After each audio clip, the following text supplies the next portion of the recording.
Accident করে গাল কেটে গেছে অভিনেত্রী শুভশ্রী গাঙ্গুলীর।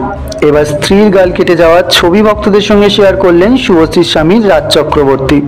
তিনি ছবিটা শেয়ার করে ক্যাপশনে লিখেছেন, হঠাৎ দুর্ঘটনায় শুভশ্রী ভীষণ আহত হয়েছেন, সকলে ওর জন্য আশীর্বাদ করবেন। এদিকে শুভশ্রীর এরকম গাল কেটে যাওয়ার ছবি দেখে অনেকটাই অবাক হচ্ছেন তার ভক্তরা।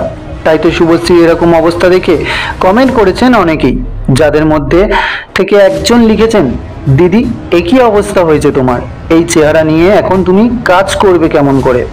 আর একজন লিখেছেন, দিদি তোমাকে তো চিনতেই কষ্ট হচ্ছে, সত্যি খারাপ লাগলো তোমাকে দেখে।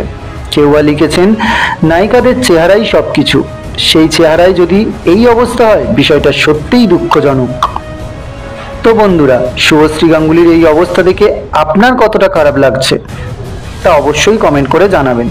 ভিডিওটি যদি ভালো লেগে থাকে তাহলে লাইক ও শেয়ার করবেন এবং প্রতিদিন নতুন নতুন ভিডিও পেতে অবশ্যই চ্যানেলটিকে সাবস্ক্রাইব করবেন। ভিডিওটি শেষ পর্যন্ত দেখার জন্য অনেক ধন্যবাদ।